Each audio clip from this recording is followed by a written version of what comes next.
Today, a conflict in the Middle East rages over a strip of land here on the Mediterranean. The land is claimed by two different nations, one being Jewish Israelis and the other Palestinian Arabs. But why do two different nations claim this land, and why have they been constantly fighting for around the last 70 years? To answer this question, we must go back over 100 years ago to the end of the 19th century.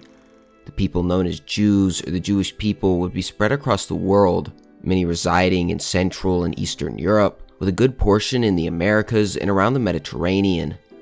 The Jewish people had been oppressed for many years inside of Christian and Muslim countries. The Christians specifically made a point to blame Jews if anything went bad, leading to high anti-Semitism and for centuries resulting in the massacre and persecution of many Jewish communities. This, along with the rise of nationalism in the mid-19th century Europe, led to the Jewish people wanting their own nation-state, one where they could rule themselves away from the hardships they faced in the Christian and Muslim worlds.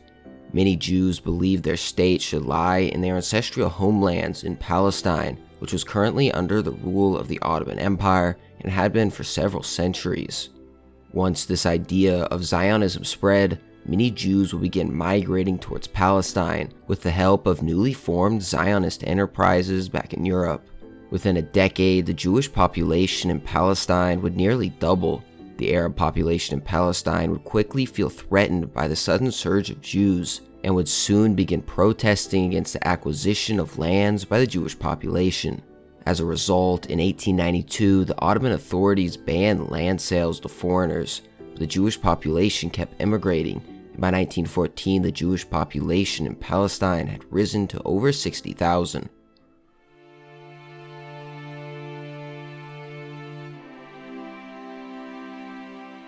In 1914, as a result of a defensive treaty, the Ottoman Empire would join World War I on the side of the Central Powers, fighting against the Entente. The Arab and Jewish populations in the Middle East, which had been under Ottoman control for centuries, would see this as an opportunity for independence, and in 1915 would sign an agreement with British and French officials to grant sovereignty to Arab lands under Ottoman control in exchange for what would become known as a Great Arab Revolt, helping the Entente powers, primarily Britain, make gains in the region. Later in 1919, at the Paris Peace Conference and Treaty of Versailles, Turkey's loss of its Middle East empire was formalized, and much of modern-day Syria was placed under French control, while the mandates of Palestine and Transjordan were placed under the control of Great Britain.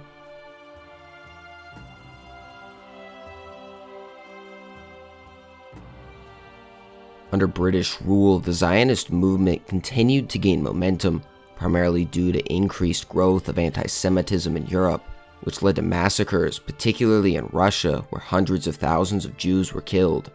Between 1919 and 1926, 90,000 Jewish immigrants arrived in Palestine. And after the rise of the Nazis in Germany in the mid-1930s, the Jewish population in Palestine would double again.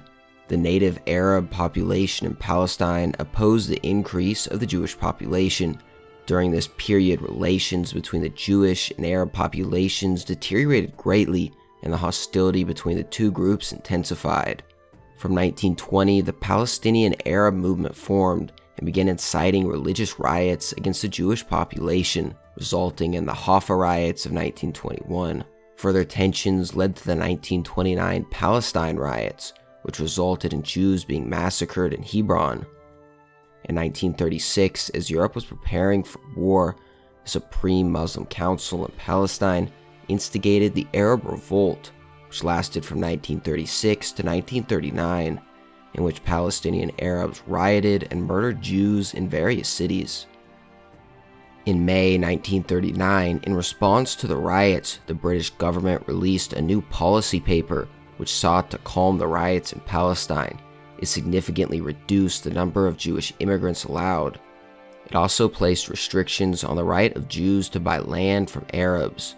These restrictions remained until the end of the British occupation, a period which occurred in parallel with World War II and the Holocaust, during which many Jewish refugees tried to escape from Europe. As a result, during the 1930s and 1940s, the leadership of the Jewish people arranged many waves of illegal immigration to the region, which caused even more tensions with the native Arabs. On May 22, 1946, the Kingdom of Transjordan, later renamed Jordan, gained independence, and 1 year later, in 1947, the General Assembly of the newly formed United Nations resolved that a committee be created to, quote, solve the question of Palestine. The UN Assembly eventually decided that Palestine, within its present borders, should be divided into two states, an independent Arab state and an independent Jewish state in the city of Jerusalem under UN control. The Arab state was supposed to comprise of roughly 4,300 square miles and would contain a tiny Jewish population. The Jewish state was supposed to be roughly 5,700 square miles and was supposed to contain a sizable Arab minority population. Jerusalem and Bethlehem were to be put under the control of the United Nations. In the end, neither side was fully satisfied with the partition plan. However, most of the Jews in Palestine accepted the plan, and the Jewish government pushed for its approval. But on November 29, 1947, the General Assembly adopted the resolution, even though the Arabs in Palestine and the surrounding Arab states all rejected the plan. This sparked attacks carried out by Arab irregulars against the Jewish population almost as soon as a resolution was approved. Shooting, stoning, and rioting continued in the following days, and as the British evacuation from the region progressed, the violence from both sides became more prevalent, resulting in dozens of victims killed on both sides. By the end of March 1948, the figure had doubled to 2,000 dead and 4,000 wounded.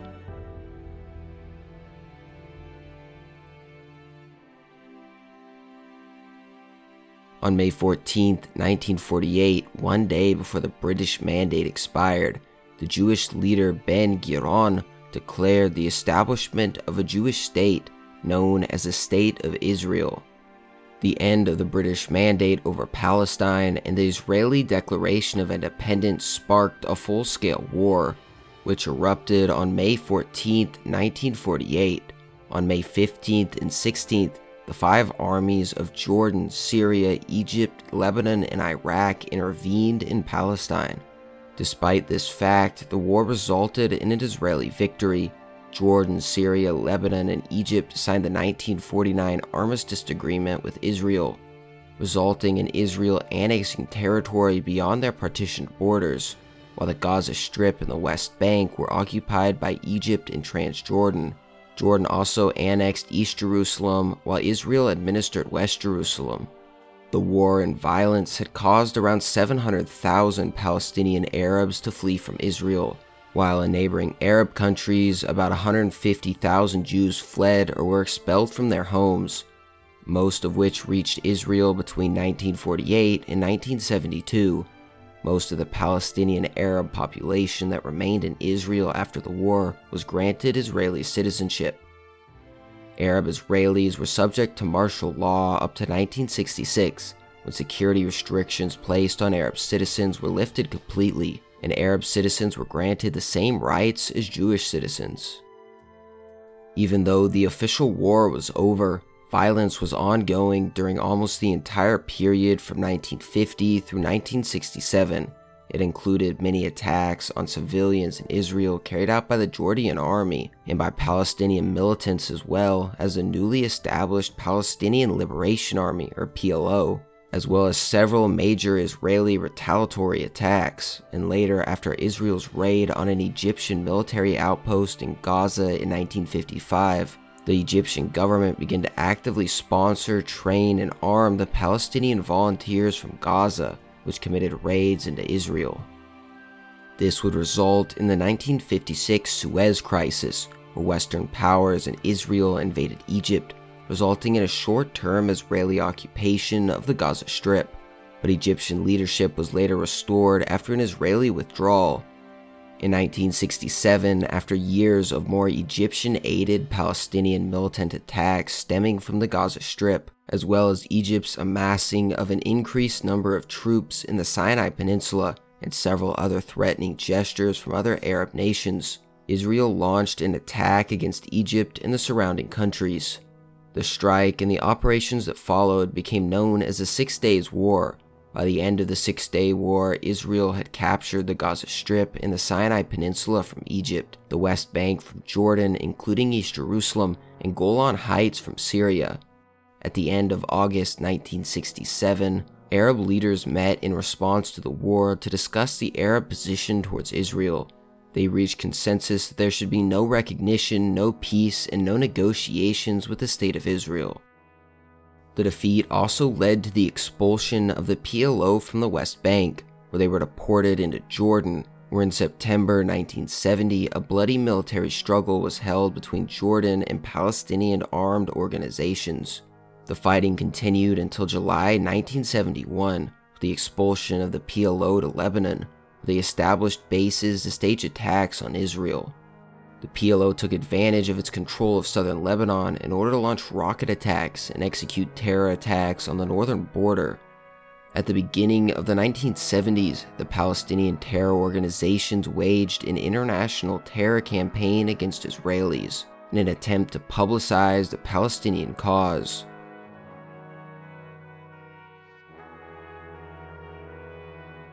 In 1973, the Syrian and Egyptian armies launched the Yom Kippur War, a well-planned surprise attack against Israel. The Egyptians and Syrians advanced during the first 24 to 48 hours, after which momentum began to swing in Israel's favor. Eventually, a ceasefire was signed between the parties that ended the war. The Yom Kippur War paved the way for the Camp David Accords in 1978, which set a precedent for future peace negotiations.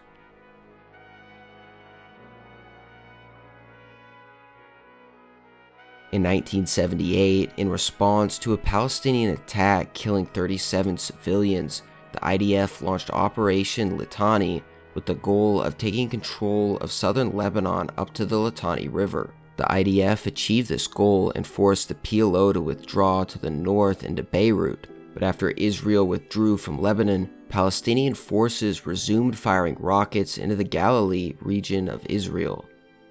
During the years following Operation Litani, many diplomatic efforts were made which tried to end the war on the Israeli-Lebanese border. In the summer of 1981, a ceasefire between Israel and the PLO was signed, which lasted about a year. But Israel would end the ceasefire after an assassination attempt on the Israeli ambassador in Britain.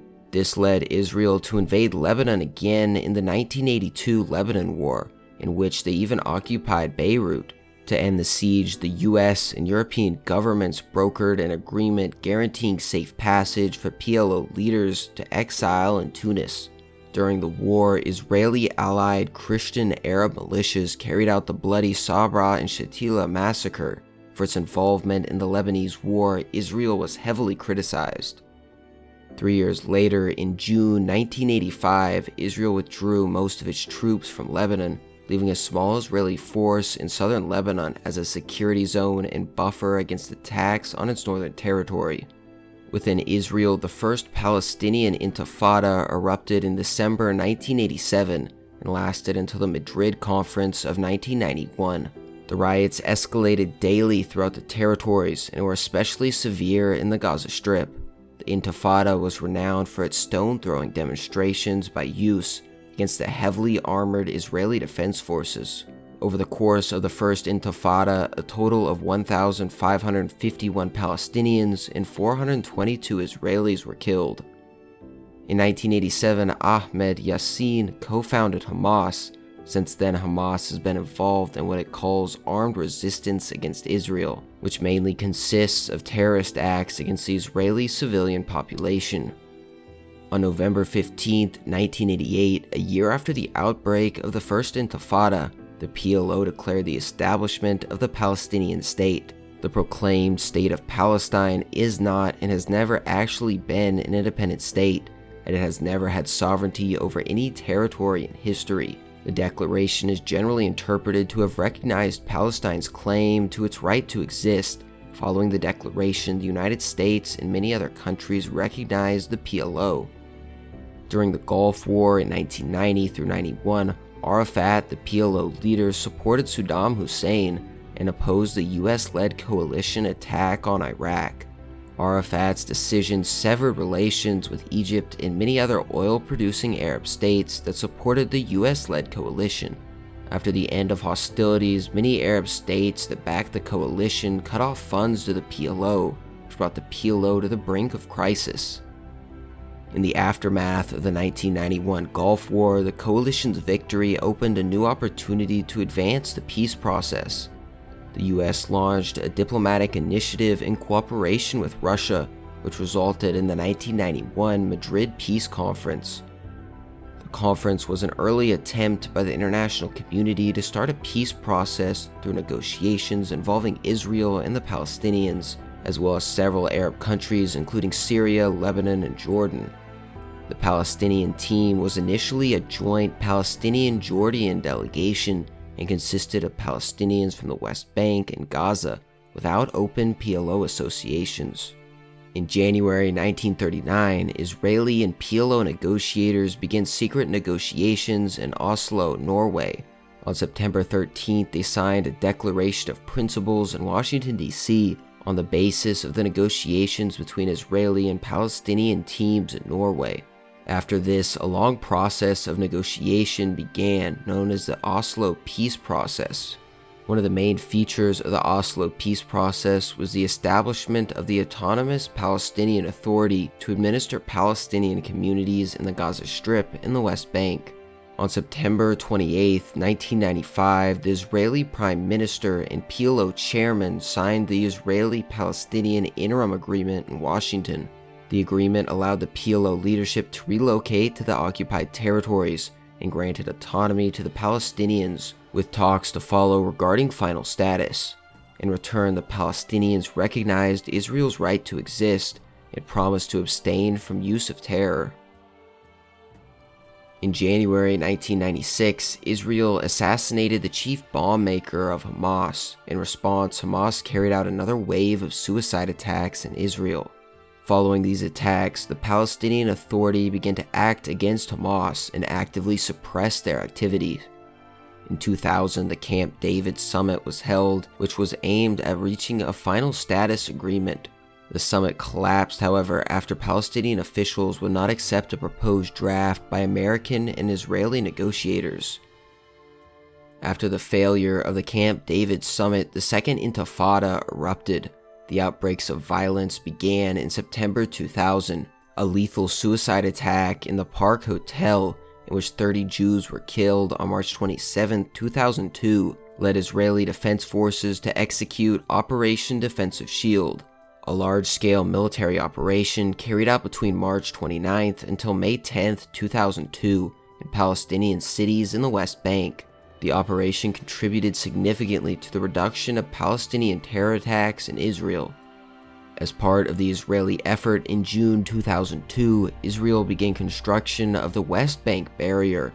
After the construction was finished, Palestinian suicide bombings and other attacks across Israel dropped by 90%. However, this barrier became a major issue of contention, as 85% of the wall is within territory that is Palestinian according to the 1948 Green Line. In September 2005, Israel began a withdrawal from the Gaza Strip while maintaining control of its coastline and airspace. In December 2004, following the death of longtime Fatah PLO leader Yasser Arafat, Fatah member Mahmoud Abbas was elected in January 2005. In 2006, Hamas won a majority in the Palestinian Legislative Council, prompting the United States and many European countries to cut off all funds to the Palestinian Authority, insisting that Hamas must recognize Israel, renounce violence, and accept the previous peace pacts. Hamas officials stated that the organization does not recognize Israel's right to exist. Hamas is considered by Israel and 12 other countries to be a terrorist organization, and therefore not entitled to participate in any formal peace negotiations.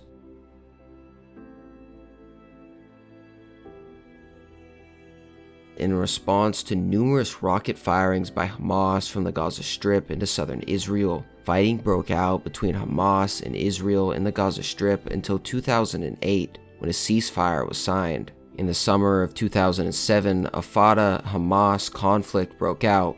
which eventually led to Hamas taking control over the Gaza Strip, which divided the Palestinian Authority into two, as Fatah remained in control of the West Bank and President Abbas formed a new governing body.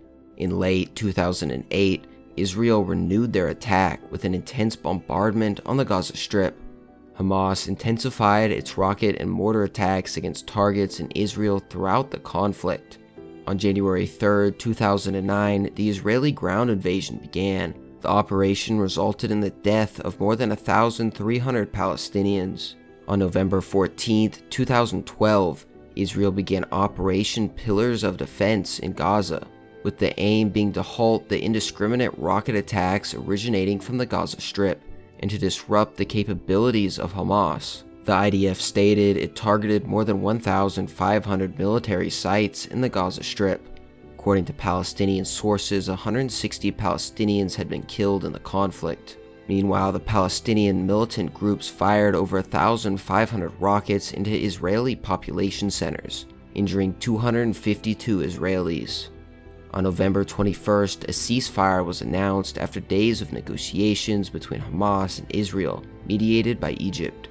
In 2014 and 2021, wars between Israel and Gaza occurred, resulting in over 2,000 casualties. On October 7, 2023, Hamas launched a large-scale offensive into Israel, during which Hamas initially fired at least 2,200 rockets at Israel from the Gaza Strip. Simultaneously, hundreds of Palestinian militants breached the border, entering Israel on foot and with motor vehicles. They engaged in gun battles with Israeli security forces, murdered Israeli civilians, and took over Israeli towns and military bases. The attack resulted in more than 1,400 Israelis killed, and at least 200 kidnapped to Gaza, mostly civilians. Following the initial onslaught, Israeli forces managed to clear Hamas militants from southern Israel. Subsequent airstrikes in the Gaza Strip led to significant Palestinian casualties and greatly exacerbated the humanitarian situation. Thank you everybody for watching. Please leave a comment letting me know your thoughts and consider liking and subscribing, as it truly helps me make a better video for everybody. And as always, thank you for watching The Knowledge Show.